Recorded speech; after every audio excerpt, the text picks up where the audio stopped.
¿Cómo están? Qué gusto estar aquí de nuevo con ustedes esta semana ya de diciembre. Se acabó el mes de noviembre y precisamente el tema de esta semana es la revolución, pero no vamos a hablar de la historia de la revolución, de los detalles, de lo que se dice siempre. El tema ahora es, ¿sirvió de algo la revolución en este país? Y para hablar de eso me acompaña mi compañero, colega, invitado seguido en este programa, Bulmaro Pacheco, que es un estudioso de todos los temas históricos. Antes de empezar, Bulmaro, voy a leer la definición de revolución. Cambio profundo, generalmente violento, en las estructuras políticas y socioeconómicas de una comunidad nacional. O también ese levantamiento o sublevación popular. Las dos cosas. ¿Cumplió con eso, con la Revolución Mexicana? Totalmente. Un cambio violento en las estructuras. Ya no hubo un gobernante de 30 años, ya no hubo prefecturas políticas, ya se eligió con todos los bemoles, con todos los pros y contras a las autoridades. Yo interpreto esto como una reforma del Estado o una reforma en la forma de gobierno de un país. Que en el concepto tradicional de revolución, bueno, hubo violencia, hubo levantamiento armado. Ahí lo dice. Quizá no con la intensidad que Madero hubiera querido, porque el levantamiento de los Cerdán en Puebla o los esfuerzos aislados Zapata, Villa, Orozco y demás, como una especie de guerrilla, acusados de bandolerismo y demás, pues no fue realmente el nivel de batalla que se dio hasta después, cuando viene la llamada lucha de facciones, el golpe de Estado de Victoriano Huerta. Pero entonces, yo digo, no fue una revolución como la soviética, la rusa, No. porque allá se cambió la forma de Estado. Sí, claro. De monarquía a socialista. No fue como la cubana, que también cambió, no fue como la de Vietnam, no fue como otras después. China. Esta fue una revolución que siguió siendo un país, una nación capitalista, pero cambiada su forma de gobierno. Que tomó como base, obviamente, ya una constitución muy bien hecha, porque tú lo has señalado, por la mejor generación que ha dado México. La del 19, la del 57. 19. Tú sabes bien que Madero, en su libro La sucesión presidencial, se quiten al vicepresidente, vamos a negociar la salida de Díaz, pero ya un gobernante con 30 años, pues ya no le conviene a México porque es un atraso. Sí hubo un cambio total, digo, de gobierno, y por eso el concepto aquel de la revolución no ha terminado. ¿Te acuerdas que tanto se manejó? La revolución interrumpida. En discursos, pero era bueno, pues porque viene el golpe de Estado, una reacción de los que perdieron contra el que ganó. Bueno, entonces, la revolución hay que entender primero que tiene etapas. Sí, claro. Primero la revolución maderista, el golpe de Estado de Victoriano Huerta, la revolución constitucionalista, las pugnas entre el 13 y el 10 y 15. Digamos que llegaron hasta el 19 con la muerte de Venustiano Carranza. Esa es otra etapa. Y la de Zapata. Y luego viene del 20 digamos que al 28. Que sí, que la muerte de Obregón. No hubo una etapa que digas tú de paz y de tranquilidad, porque viene la muerte de Zapata en el 19, la Carranza en el 20, de la Huerta se rebela en el 24. Obregón se reelige en el 28. Y se muere y Calles, pues la etapa de Amada del Maximato del 28 al 34. Digamos que terminó el proceso revolucionario el 34. Que realmente el gobernante que empieza a cumplir los propósitos de la revolución es Lázaro Cárdenas. Que eran dos fundamentalmente, el campo y los trabajadores. El campo de parte de Emiliano Zapata y los trabajadores, digamos que de parte de los sonorenses. De parte de los sonorenses y de parte de un movimiento obrero incipiente que se sumó a la revolución desde la huelga de Cananea, la de Río Blanco y los posteriores avances que se dieron. Y los fundamentos de esa revolución, las ideas de esa revolución, ¿de dónde podemos decir que vinieron? ¿Del plan de San Luis, de los hacendados del norte o del plan de Ayala, del dirigente campesino del sur, Zapata, o del líder, no sé qué tipo de líder llamarle, a Francisco Villa, que también tenía sus ideas de más qué que él hacer tenía gente atrás, por ejemplo, Zapata, Otilio Montaño, sí, Villa, Abraham González, y en lo militar después Felipe Ángeles. Madero pues era una familia de hacendados que se nutría básicamente igual que Venustiano Carranza de las enseñanzas de los liberales del 57, pero que crecieron muy bien con la idea de que el Estado debería estar separado de la Iglesia, de que tú deberías de tener garantizadas tus libertades. El problema de la revolución fue cuando se juntan las ideas de los Gil, los Obregón, los Jara, los Cabrera y los asesores de los distintos líderes revolucionarios y te dicen, bueno, sí, libre, ¿con qué? Y es cuando viene la cuestión agraria, la cuestión obrera, la cuestión social, que se plasma en la Constitución del 17. Bueno. Sí. Entonces, una primera pregunta, ¿sirvió la revolución? Sí, sí sirvió. Yo digo, bueno, pues hay que demostrarlo. A ver, vamos a hablar dos programas, este y el siguiente va a ser de este tema. A ver, ¿de qué vamos a hablar en este programa? De los críticos. La revolución empezó a hacer aguas, digámoslo, el concepto original, el para qué queremos una revolución, cuando Álvaro Obregón dice, me voy a reelegir. Porque el principio que dio a Madero fue sufragio efectivo, no reelección. Esa era la revolución que quería Madero, que se fuera don Porfirio, sufragio efectivo. Que valiera que sirviera el voto. Una democracia. Y que nadie estuviera eternizado en el poder, pues, no reelección. Pero la democracia no empieza ni termina en las urnas. Porque México en ese tiempo, tú sabes muy bien, no se planteaba la democracia como una prioridad, se planteaba la comida, la alfabetización, las comunicaciones, la salud, la explotación obrera, la explotación campesina, el reparto de la tierra. Es que Porfirio Díaz no tenía un sistema, ni un sistema educativo, ni un sistema de salud, ni un sistema de producción agrícola, salvo las haciendas, todo era... Claro, privado. Y pues tú que has estudiado mucho la entrevista a Díaz Krillman, cuando le preguntan que si México está preparado para la democracia y dice que sí, es cuando se desata Reyes, los científicos, ¿todos? Madero, los Flores Magón, y aprovechan esa coyuntura. Venustiano Carranza y los sonorenses, ¿qué idea o qué fundamento tenían de esa revolución? La Constitución del 57, defendida obviamente por quien era senador, gobernador de Coahuila, y de 1913, digámoslo, a 1917, 18, fue el líder indiscutible. Bueno, pero eso se da cuando Victoriano Huerta toma el poder y asesina a Madero. Sí, pero ahí si no hubiera existido Victoriano Huerta, ¿cuál hubiera sido el fundamento de la revolución? Pienso que no hubieran surgido esta playa de guerreros. Ya habían ayudado a Madero cuando se rebeló Orozco y cuando se le rebeló Zapata, pero aquí empezaron a aparecer los Calles, los Obregón y demás, cuando van a Chihuahua a pelear contra Pascual Orozco. Pero en el caso del golpe de Estado de Huerta fue lo que enardeció, lo que hirió y radicalizó. Pero aquí hay que decirle a nuestros amigos, porque ¿cuántos gobernadores tuvieron el valor de no reconocer a Huerta? Yo diría 3, ¿no? ¿Cuál es el tercero? Carranza, ¿sí? Abraham González, ¿sí? Que lo mandan a prender y lo echan a las ruedas del tren para matarlo. Y digamos que Pesqueira. Y digamos que en una primera instancia yo no quisiera desconocer, aunque haya dicho que estaba mal de salud y que iba a pedir una licencia por 6 meses, Maytorena. Pero Maytorena pudo haber dicho, órale, vamos a reconocer a Huerta, pero no, se lo dejó al gobernante que eligió el Congreso en ausencia de él por su licencia, Pesqueira. Que fue Ignacio Pesqueira. Bueno, pues eso. Nada más fueron 3 estados los que no reconocieron a Huerta de los 25 que había entonces. ¿Qué hacía Huerta? Decía, no me quiere reconocer el gobernador tal, que el Senado le desaparezca los poderes o mátenlo. O mátenlo. Pero bueno, entonces, en esa etapa es un borrón y cuenta nueva, porque claro. Ya, olvídate, ya el viejo está en París, ya, borrón y cuenta nueva, porque este es un nuevo enemigo, porque ni siquiera en nombre de Díaz hizo lo que hizo Victoriano Huerta, claro, él por sí mismo y su grupo de porfiristas. Claro.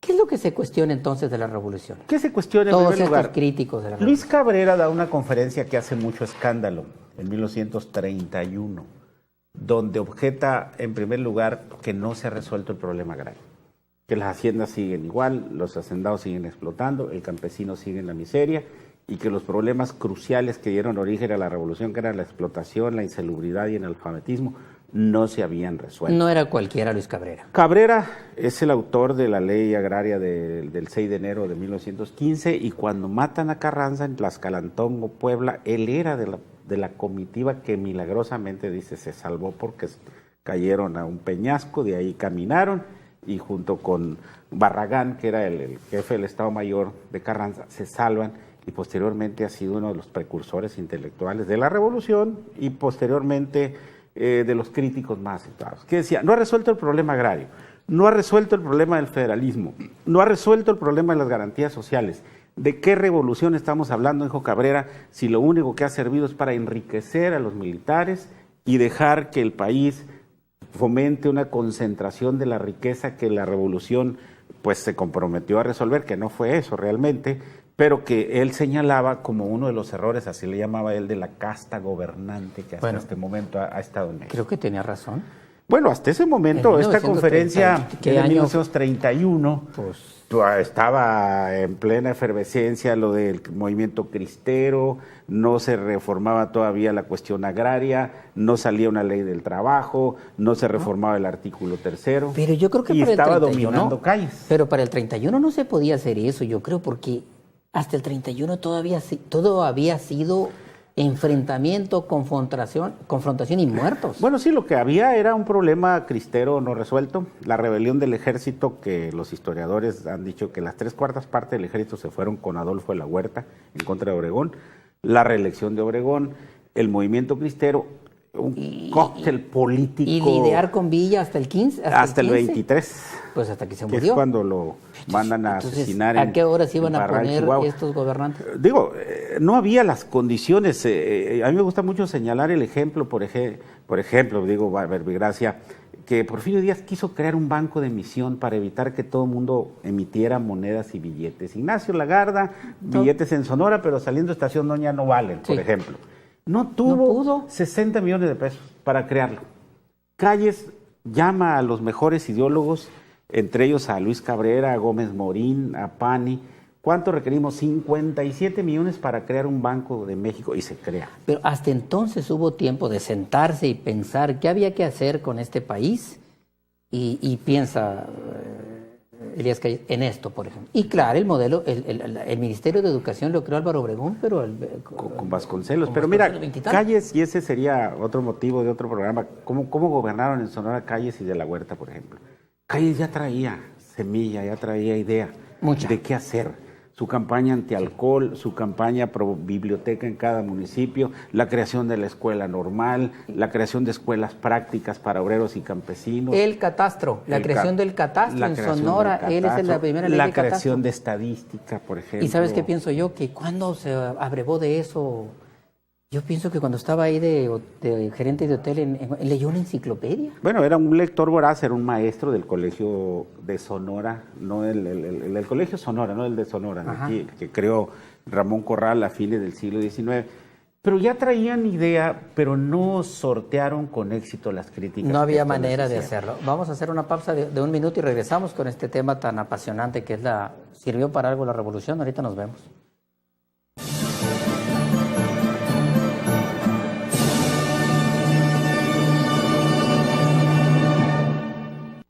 Nos está preguntando por teléfono, ¿cómo se difundió aquí el plan de San Luis? Pues a través de Regeneración, los periódicos de la época, los periódicos de la época, y a través de un sistema telegráfico muy efectivo. Era el internet que llegaba entonces a los clubes revolucionarios, totalmente. Abraham González era gobernador de Chihuahua, un hombre bonachón, inteligente. Maderista. Ideólogo de Pancho Villa. Que murió, lo mataron inmediatamente. ¿Por qué había 25? ¿Cuáles eran los estados que no había, que había 25? Entre otros, se crea las dos bajas, Nayarit, ¿no? En 1917 en la Constitución, pero empieza que se le quita, bueno, dice la Constitución que el estado de Nayarit va a tener el territorio que tiene Tepic, por ejemplo, ¿no? Se crea hasta el 17, no existía Quintana Roo, no existían las Bajas Californias, por ejemplo, ¿no? Los cristeros, ¿qué tienen que ver los cristeros con la revolución?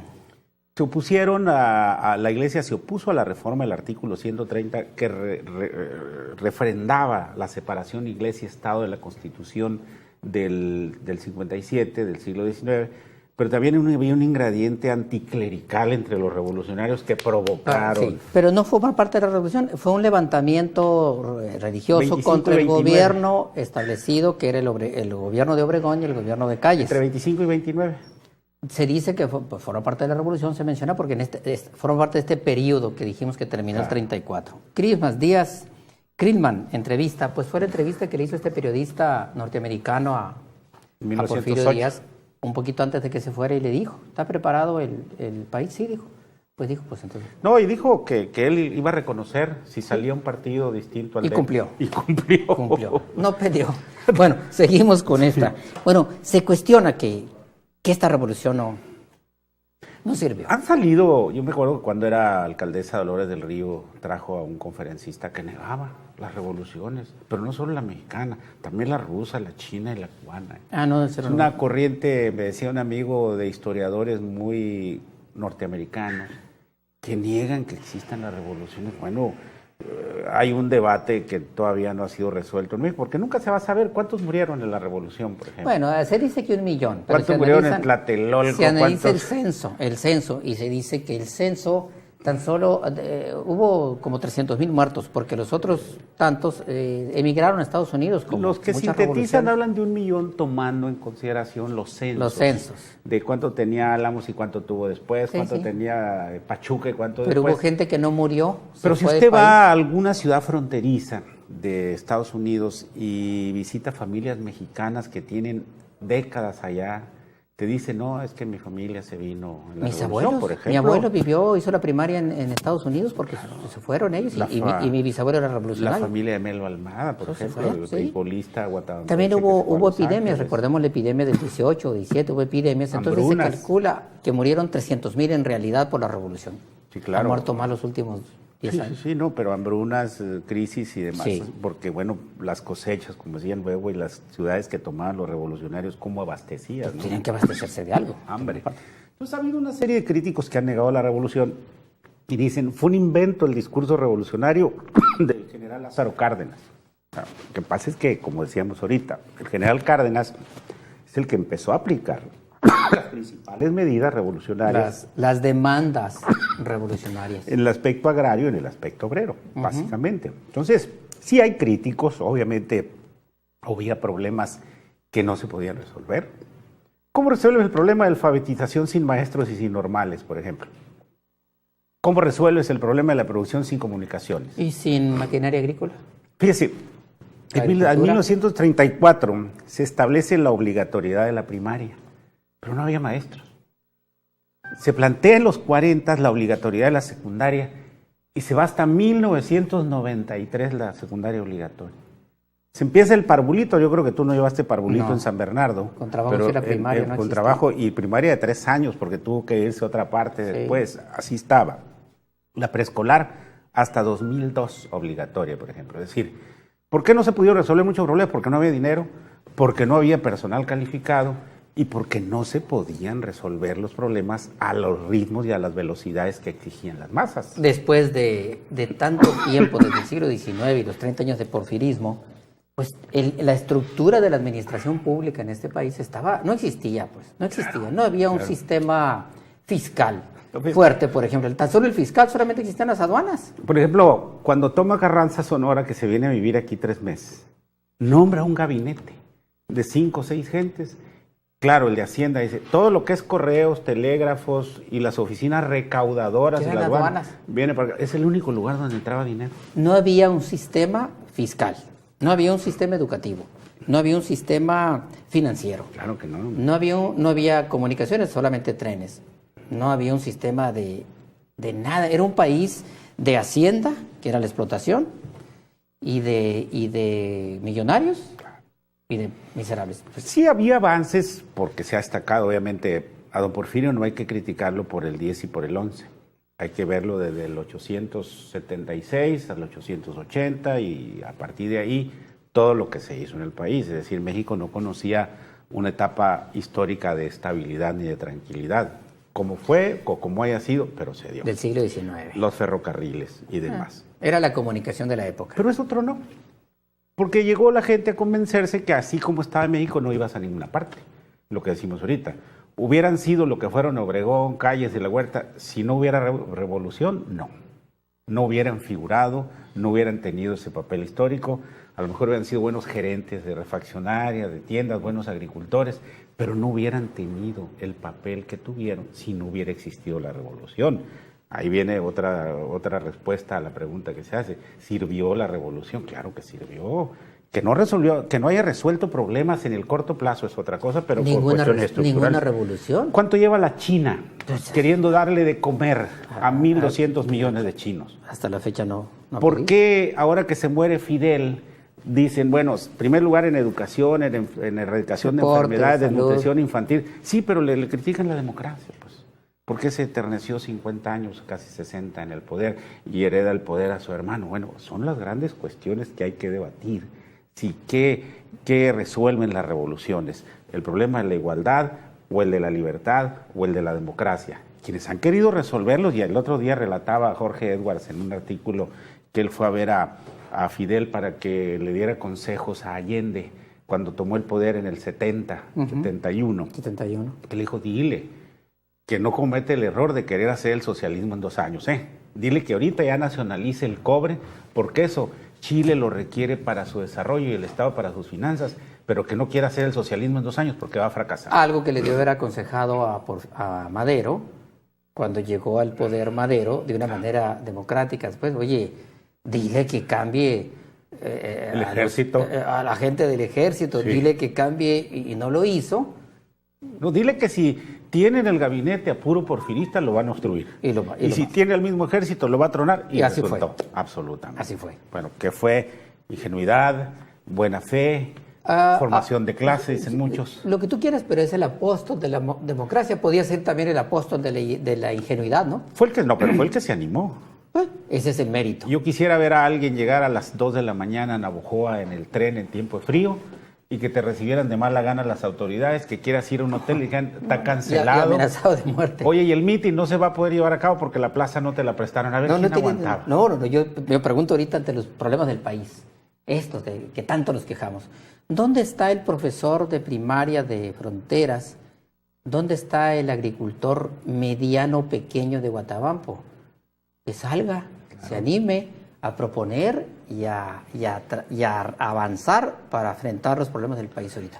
Hay que tener muchos. No, sí, tamaños. Claro, y aún así, fíjense, si ustedes leen 8,000 kilómetros en campaña, que son como unas memorias de Álvaro Obregón, él dice, yo reconozco que no le entré a la revolución cuando debería haberle entrado con Madero, porque tenía 2 hijos chiquitos que no quería dejar en la orfandad.